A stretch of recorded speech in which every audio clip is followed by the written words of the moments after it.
It's the Tyler's Place Podcast, a podcast by brothers for brothers, brought to you by the Supreme Council of the Scottish Rite Southern Jurisdiction.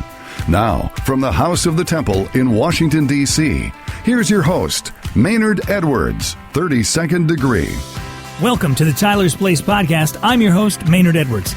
Since baseball season has started, let's get all the bases covered. First, make sure you download the Tyler's Place app. All of our Tyler's Place shows are in one place, right at that app.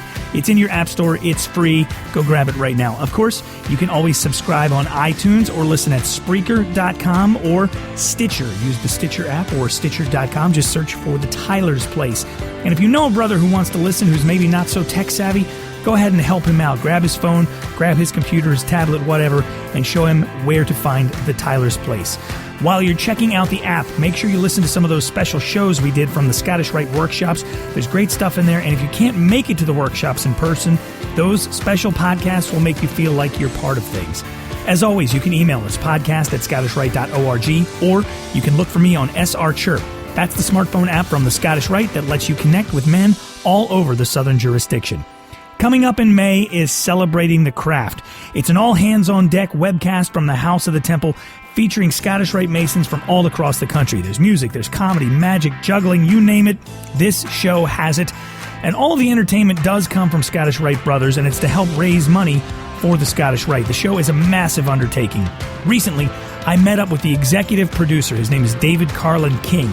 David was a rock and roll musician, and I asked him how he made the jump from rock and roller to TV and webcast producer for the Scottish Rite. So when I came off the road, I thought, what do I want to do here? And what kind of company do we want to do? It was live events, it was music, and it was video and film production. We did jingles then, and my claim to fame is have a good night's sleep on us mattress discounters. That's mine. No kidding. So we did jingles, but as we got over into the live event thing and started doing things for charities, there were things that attracted me to the intrinsic part of what we do that's not necessarily tied to money making.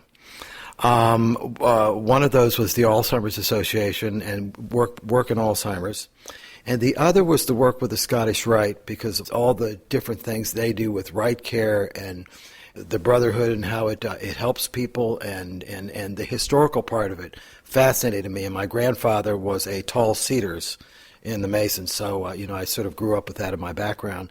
So the Supreme Council came to us, and actually just from our website, to put together, they wanted to do an event that was a live streaming thing, and it would be a fundraiser, and we're able to get the message out to a whole wide variety of people because the internet is free, it's easy to get on, and we spend 6 hours. We do here, we break at 9, we start again and accommodate the West Coast.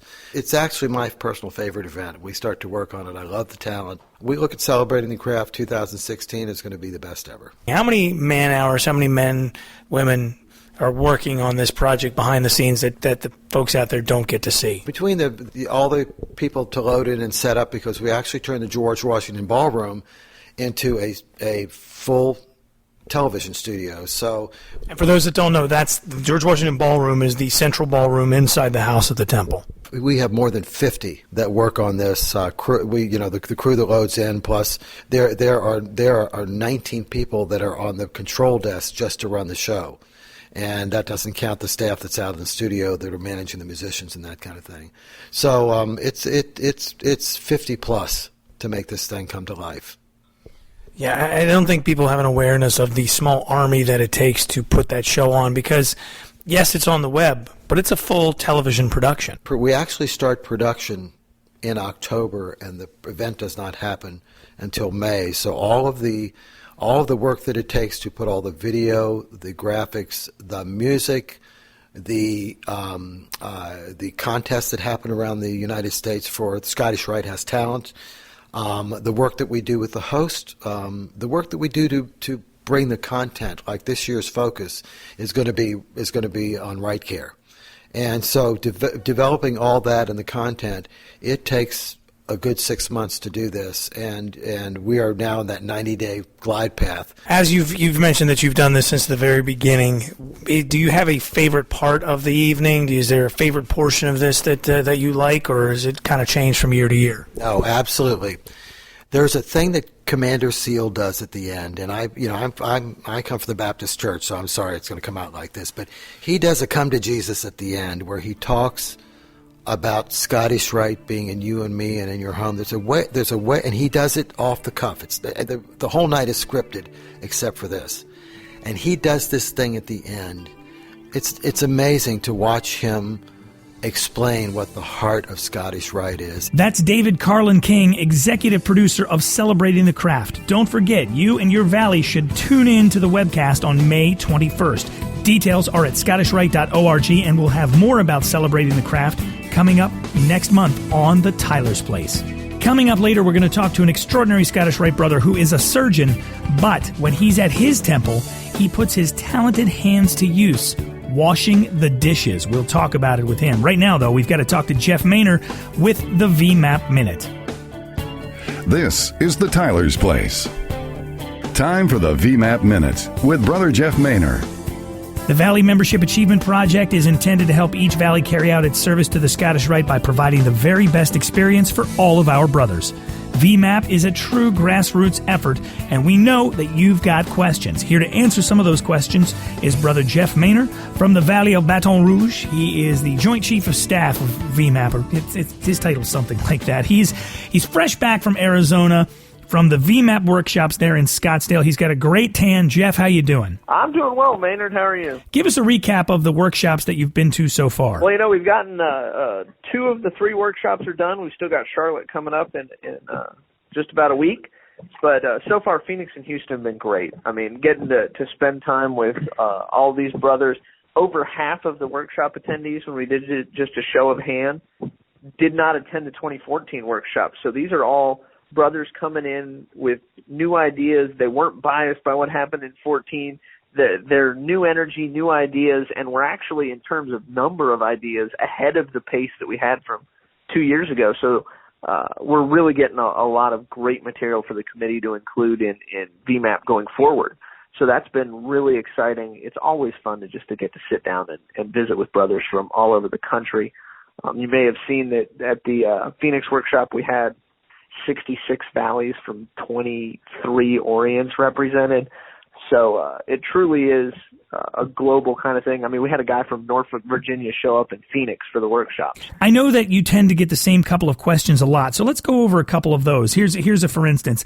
Is my valley signed up for VMAP, or is it too late to sign up for VMAP? So yeah, we do get that one a lot from, especially after the last journal cover came out with, is your valley on board on the cover? So if you need to check and see if your valley is enrolled for 2016, you can go to scottishrite.org/VMAP, and there's a link there that says 2016 participating valleys. And if you click on that, just check the list. If you don't see your valley's name on there, touch base with your valley VMAP chairman or your general secretary, or you can also just get in touch with membership services, and they'll check and see if maybe you've signed up and the website just hasn't been updated. Now, if you check that and you're not signed up yet, it is not too late. Notionally, the deadline was the end of February. We wanted to get people in, but if your valley goes to the workshops and come back fired up and ready to do VMAP, go ahead and sign up. We'll take you. For men who can't make it to the workshops, Jeff, but they want to be involved in shaping that next generation of VMAP.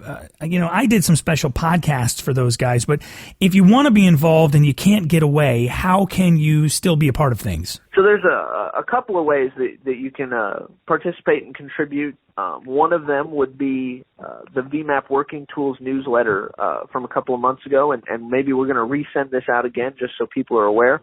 Had a list of questions posed by our Lieutenant Grand Commander, illustrious Jim Cole, around thoughts on the previous year and thoughts going forward on VMAP. And so you can actually take those questions and send your answers into vmap@scottishrite.org, and we're going to take all of the submissions that we get via email and add them to the submissions from the workbook. So you may not have been there to present your ideas in person at the workshop, but we're going to get them into the list that the committee has to look through and develop 2017's VMAP program out of. So that's one way. Another way you can be involved in the conversation is by Twitter. We're live tweeting these. The hashtag is 2016 SR Workshops. If you can't be at the workshop, follow that hashtag, throw some ideas in. If you throw some ideas out during the breakout sessions, we'll go ahead and put them on the list then. You don't have to be there in person. And the other way would be, SR Church, same thing. Engage with some of the brothers who are there and ask your questions of them, and maybe they'll be willing to take your ideas or questions into the breakout sessions as well. After all the workshops are done, we're going to go ahead and take all of these ideas and we're going to distribute them via probably the VMAP Working Tools newsletter. So if you don't get that, go to scottishrite.org/VMAP and sign up.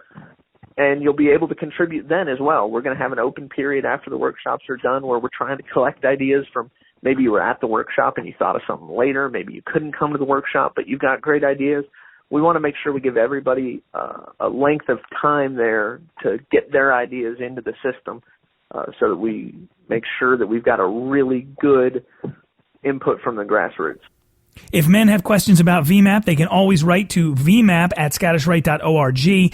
Jeff, what is the biggest question that's coming into vmap@scottishrite.org these days? So lately, the question that I've gotten a couple of times at the workshops is, how do I get involved personally? I've talked to some younger guys who they're not sure how to get engaged.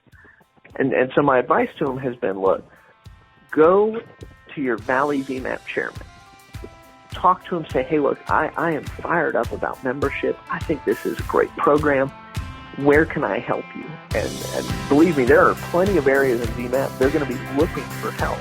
Just go find out who that Valley VMAP point of contact is and get with them and get engaged that way. That's Brother Jeff Maynor, the VMAP committee chairman. Again, if you've got questions about VMAP, send them to vmap@scottishrite.org. Somebody will get to your question, and you might even be featured next time on the Tyler's Place. Coming up later on, we've got Tyler's Trivia with Arturo de Hoyos, but first, a kind of a creepy artifact from the House of the Temple. This is the Tyler's Place with your host, Maynard Edwards. When you visit the House of the Temple in Washington, D.C., and first of all, if you're coming to Washington for any reason, you've got to make it a point to be at the House of the Temple.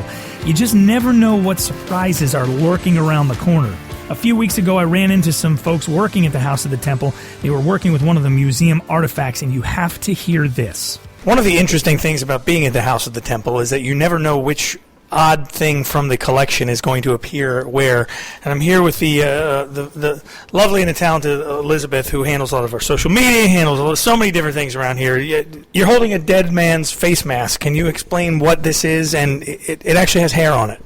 Yes, well, Joshua Poole and I are in the process of photographing different artifacts so that he can properly catalog them for when we eventually have to put them into storage. And this is certainly one that has a little bit of a creep factor, I would say. I much prefer to photograph the rings and the jewels, but we have to photograph everything. This ain't no apron, baby. This is something else. No, sir, it's not.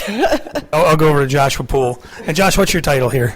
I'm the museum curator and internship director. That sure looks like Albert Pike's face. Well, you would guess right. That is Albert Pike's death mask. For folks who don't know what a death mask is, go ahead and explain. So death mask is a mask that is made after the person dies to have an impression of the face before the body starts to decay away. And what's interesting about this one is part of the plaster that they get on the face and everything, it will pull hair off. So there's actually some of his beard hair and actual hair follicles on the plaster itself still, and you can still see it today. Well, and with due respect to Brother Pike, if we've got enough DNA there, Jurassic Park style, we can remake him. Yes, but I don't know if he would like that. I don't think so. I mean, legend has it, it's not really legend, but he did not actually want a funeral. He wanted to be cremated.